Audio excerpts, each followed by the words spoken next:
وعلیکم السلام ورحمۃ اللہ وبرکاتہ۔ سبحان اللہ والحمد للہ ولا الہ الا اللہ واللہ اکبر۔ اس کی بڑی فضیلت ہے۔ رسول اللہ صلی اللہ علیہ وسلم نے فرمایا کہ تمام کلاموں سے اللہ تعالیٰ کے نزدیک سب سے محبوب کلام چار یہ ہیں، وہ چار کلمہ ہیں: سبحان اللہ، الحمد للہ، لا الہ الا اللہ اور اللہ اکبر۔ ان میں سے جن کلمات کو بھی تو شروع میں لے آئے کوئی حرج نہیں۔ مثلا پہلے سبحان اللہ پڑھ لیا، بعد میں الحمدللہ، پہلے الحمدللہ پڑھ لیا، بعد میں سبحان اللہ، یا پہلے لا الہ الا اللہ پڑھ لیا، یا پہلے اللہ اکبر پڑھ لیا، ترتیب جیسی بھی ہو یہ جائز ہے۔ بڑی فضیلت ہے اس کی، اور یہ صحیح مسلم کے اندر 2137 نمبر پر، اس کے علاوہ سنن ابن ماجہ کے اندر جو ہے وہ 3811 نمبر پر اور کتابوں میں بھی ہے۔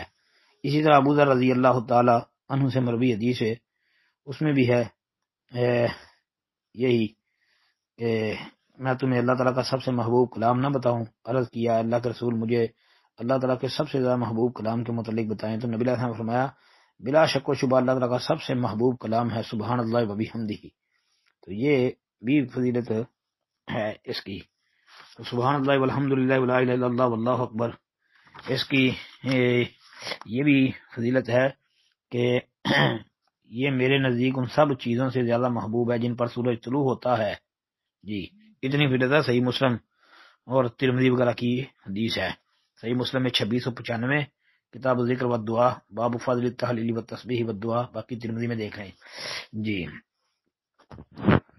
ہاں جی، باقی یہ ہے نا لا حول ولا قوت الا باللہ، یہ الگ رکھے نا، اس کے ساتھ شامل نہ کریں، یعنی ایسے لگے گا کہ جیسے اس کا حصہ ہے۔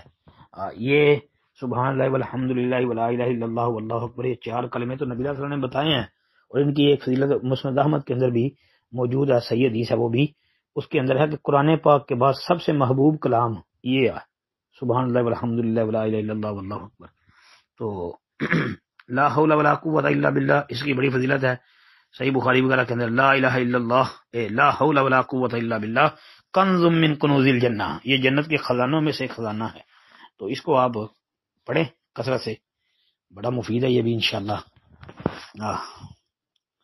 باقی واستغفر اللہ الذی لا الہ الا هو الحی القیوم واتوب الیہ، ابو داود کی 1517 نمبر حدیث، اس میں نے پڑھ دی ہے، اس کے مطابق اپنا تلفظ کر لیں، الفاظ کی ادائیگی وہ جو صحیح نہیں اس کو صحیح کر لیں۔ جی السلام علیکم ورحمۃ اللہ۔